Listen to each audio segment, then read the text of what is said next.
So no one silences us. And to all my friends in Italy who reached out, you have to know it's okay. We're still here. We're still broadcasting.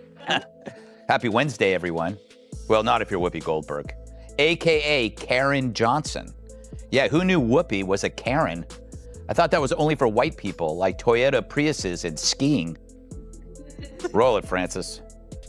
Good morning and welcome to The View. You all saw the news. Whoopi will be back here in 2 weeks. Okay? Oh, it's so cute when one of their side gets punished. They sulk like they ran out of raw cookie dough. No one predicted this.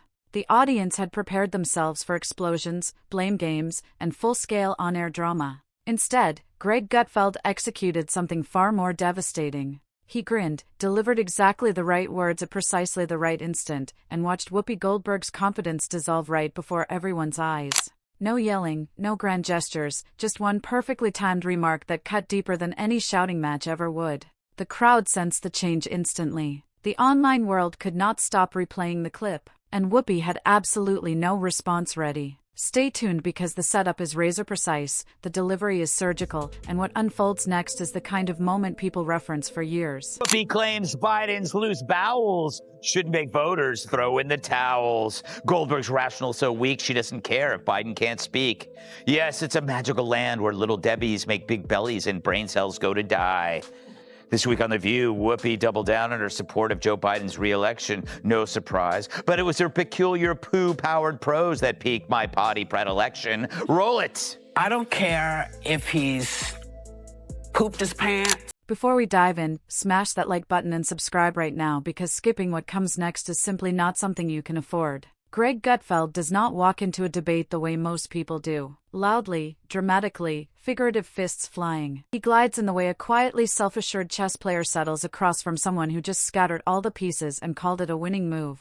It is the same. No, it's not. The year 2025 in the United States is nothing like if I step foot wearing this outfit in Toronto. I think it's very different to live in the United States in 2025, than it is to live in Iran. Not if you're black. Not for everybody. Not if you're black. Girls, girls, girls. Whoopi, you know you're on the very wrong side of history even when the fake Republican disagrees with you. I haven't seen Whoopi wave her fingers like that since someone offered her a salad.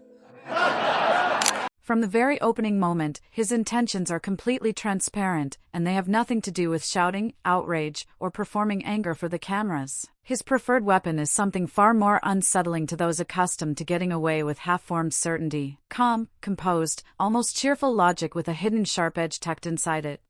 If you are doing the job, I might not like everything you're doing. I don't like it all. But I'm going to stand behind you. She doesn't care if he his pants, and in fact, she'll stand right behind him. Not only does she have a terrible case of Trump derangement, she also has no sense of smell or a really weird fetish. And I'm not one to kink shame, to each his own.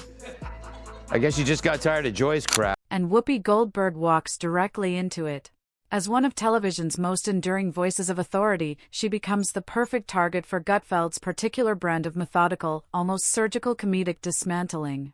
Not because she lacks intelligence, but because she has spent so many years leaning on her reputation and confidence that she has stopped feeling any obligation to back either one up. And that specific combination is practically irresistible to Greg Gutfeld. Technique for summoning the demon associated with talking out of your ass. Even Alyssa couldn't tolerate the examples Whoopi made out of thin air, or since it's Whoopi, fat air. Cat, yeah. She was like, I know. We in this country. Everyone just knew he was going to me. Yes, he's going on. Like, and he didn't. But you have a very good Iranian friend.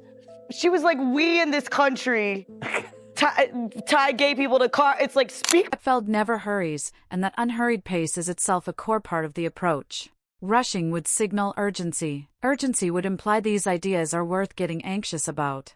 Instead, he simply allows Whoopi's own public stance to sit there completely unedited and undefended, because a fragile argument collapses fastest when no one is holding it up emotionally. The humor arrives naturally, delivered with the calm energy of someone politely noting that the emperor is not just underdressed, but appears genuinely puzzled that anyone mentioned it. He locates the loose threads in her positions and pulls gently, almost pleasantly, until the entire impressive-looking structure begins unraveling right in front of everyone.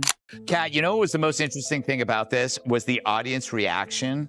Like when she started talking about poop being everywhere, the audience was like frozen. They were like, I don't, what is going on here? Whoopi has a poop problem. What does she mean she has poopy days? She has poopy days. I don't know, man. What does she mean she steps in it, like... She steps in it. Are we all supposed to relate to that? Yeah, it's like all of a sudden she's got a poopy day. Is that supposed to be a relatable? If she, at her level of wealth, can't figure out how to not... Yeah. The sarcasm never needs to raise its volume because it trusts the audience to recognize what occurs when confidence repeatedly outpaces actual clarity. Whoopi's decades-long career becomes part of the irony because Gutfeld never attacks her resume head-on. He simply implies, with a kind of amused patience, that spending a long time doing something does not automatically make you correct about it. Experience, in his framing, should sharpen a person's thinking, not harden it into stone. The joke lands because it sounds reasonable rather than ruthless. Almost like genuine concern wearing a smirk. He approaches her public persona the way a skeptical visitor approaches a celebrated landmark that collects rave reviews but somehow disappoints in person. And crucially, he never sounds angry, because anger would mean he cares enough to feel threatened. And nothing in Whoopi's positions, his tone quietly suggests, comes anywhere close to that threshold. She suspended Whoopi for 2 weeks because she said the Holocaust had nothing to do with race. She said this on a show called The View, which makes everything about race, except now. The Holocaust isn't about race. No, it's not about race. Ethnicity. It's about a different race. But it's not about race. It's not about race. What is it about? Because it's about man's inhumanity to man.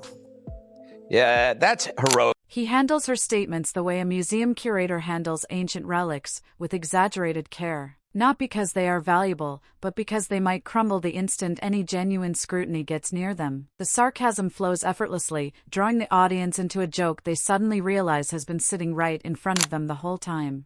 The mockery builds momentum as Gutfeld zeroes in on the gap between how confidently Whoopi presents complicated topics and how little depth actually exists beneath those presentations. He does not need to twist or distort her positions because the overconfidence is already doing that work independently. All he has to do is reframe them slightly and they transform into comedy on their own. His sarcasm operates like a flashlight aimed at a room everyone assumed was full, revealing how much empty space was hiding behind all that certainty. The irony of her defense of Iran is she was probably stoned. That's why you're sitting in that chair. I mean, she clearly has the munchies at all times. So that explains. I think there's a couple of facts that just simply got wrong. In Iran, they don't throw gays off of buildings. They force them to get sex changes. Yes. Tehran is the world trans sex capital because gay men are forced to get the surgery to get castrated to become women.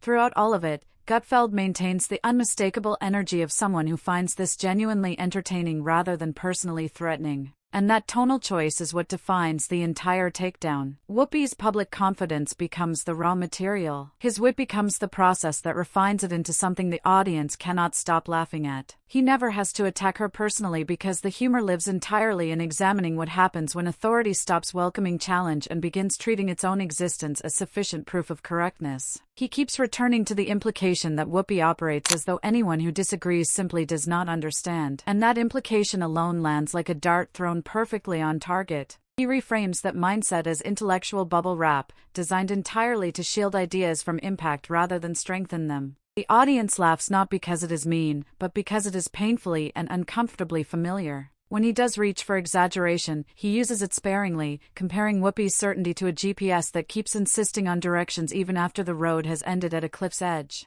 The comedy never pauses to admire itself. It simply keeps moving. The selfish TDS moment. She just hates Trump so much, Jamie, almost as much as your ex-wife hates you. There it is. Yeah. I saw what she said, Greg, and with all disrespect, I think that she's like, this is okay. I think that if you're right. It's the putting the sentences together. It's the pooping your pants. I feel like to be the president, she's wrong, and you should be able to put, like, you could do some jobs like be. There is a steady, almost musical rhythm to how Gutfeld builds his case, anchored by one central belief: ideas should earn their authority, not simply inherit it. Whoopi's commanding delivery becomes the ideal comedic contrast to his effortless calm, and that contrast carries a tremendous amount of weight throughout. He positions himself not as someone out to defeat her, but as a mildly entertained observer watching certainty struggle very publicly to justify its own existence.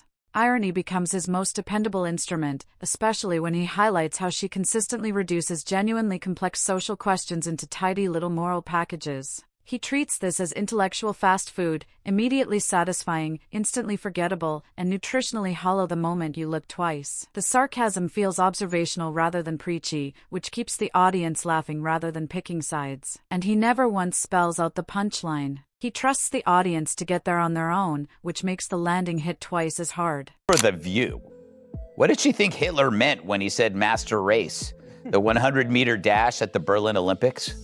So for the first time in The View's history, it's not about race. Just some whites exterminating 6 million other whites. So what's the big deal? Her reasoning reminds me of the guy who looks at black-on-black crime and says, that's just them doing what they do. Of course, if that callous person were me or you, we would be canceled faster than a Tinder date with Andrew Cuomo. The sharpness never crosses into cruelty. Staying precisely calibrated to feel clever rather than vicious, Gutfeld keeps returning to the same central tension, confidence versus curiosity, using Whoopi as a live demonstration of what happens when one completely replaces the other. He frames that replacement as almost tragically funny because curiosity is what keeps commentary alive and relevant, while unquestioned certainty freezes it in place like a fly trapped in amber. The audience laughs because the observation is simultaneously absurd and entirely accurate. He also takes direct aim at the assumption that volume and passion are valid substitutes for actual validity. Toward the end, he leans into the absurdity of treating personal opinion as established fact simply because it is delivered by a recognizable face, framing Whoopi's authority as something inherited and grandfathered in rather than actively re-earned.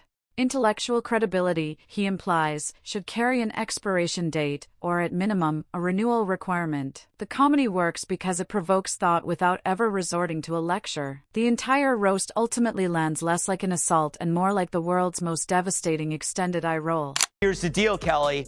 This was a great strategy on Whoopi, or Poopy as I like to call her. She got us off the topic of talking about cognitive stuff. We're talking about intestinal unfortitude. Not by choice. Yes. Welcome to the show.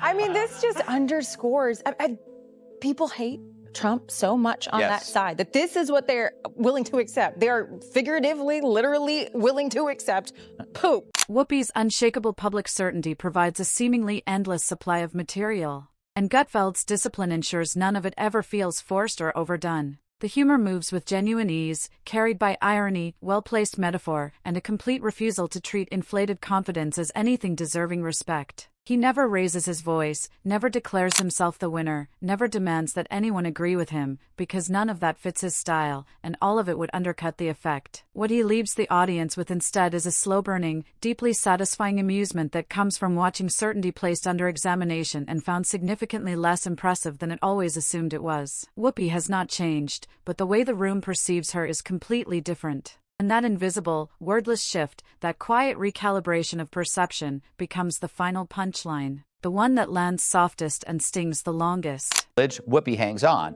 which is fine since she apologized, but not before digging an even deeper hole than the one in her head. Here she is on Colbert, which is French for crushing bore.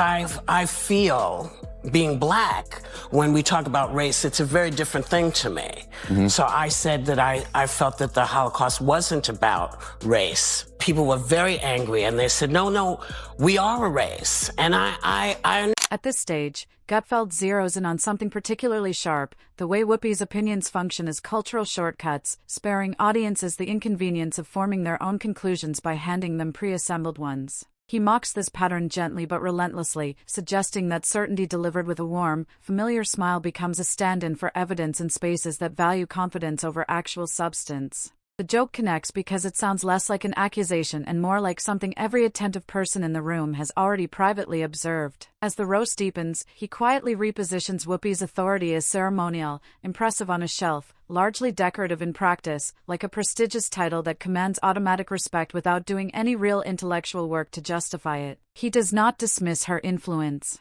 He simply questions whether that influence is being directed toward anything genuinely useful. And that distinction becomes one of the sharpest instruments in the entire script. The humor lives in watching influence get mistaken for insight, a confusion Gutfeld treats as both completely inevitable and endlessly, darkly funny. Boss tells View, enough already. Dagan, according to the Daily Beast, Disney and ABC execs have told The View to tone down their Trump bashing because they're constantly doing it. Should they, though? I mean, isn't this their brand now? They got nothing left. If you take that away, what do they have? Nothing. As if the show is some delightful chit-chat fest without the political talk. Yeah. Gutfeld also takes careful aim at the environment Whoopi thrives in, one where pushback gets rebranded as hostility and disagreement gets treated as a character flaw rather than a legitimate intellectual function. He frames this as a comedic weak point, noting that any idea genuinely secure in its own correctness should be able to withstand a question without treating that question as an attack. The sarcasm stays controlled, never veering into cruelty, because he understands that ridicule is most effective when it sounds like disbelief rather than fury. He continues building on the observation that her commentary runs on moral shorthand, boiling genuinely complex issues down to digestible, emotionally satisfying conclusions that feel complete but collapse almost immediately under any real scrutiny. He highlights this not by distorting her words, but simply by holding them up to the light and allowing the audience to see how little internal structure is actually holding them together. The laughter comes from recognition, not distortion, making Whoopi feel less like a unique case and more like a very familiar, very human pattern. Like, when somebody tells me not to do something, like, for the longest time they were saying, stop with the poop jokes. All right. And it just made me do more poop jokes. It's like on Red Eye, they were saying, can you please, what is your fascination with poop? And I go, I don't know. Beats the out of me. So they told them to lighten up, and this is what they did on the Qatar jet, or Qatar jet. The United States has accepted the plane. Is going to He has accepted the plane. From beginning to end, Gutfeld maintains the same tone, relaxed, amused, mildly fascinated, as though watching a well-rehearsed routine hit every predictable mark right on cue. He treats Whoopi's statements, her reactions, and her entire public identity as the perfectly foreseeable output of a system that has always rewarded sounding certain over actually being right. The sarcasm sharpens as he suggests that predictability is the real decay at the core of it all, because positions that never evolve do not stay relevant, they become self-parodies. He also targets the performative element of moral certainty, implying that Whoopi frequently performs conviction rather than genuinely arriving at it through any visible process of reasoning or reflection. He frames this as comfort food for audiences who would rather be affirmed than challenged. And the joke lands because it reframes applause not as validation but as indulgence. The humor never stops to explain itself. It trusts the audience completely. And that trust is what makes every implication land exactly as hard as intended.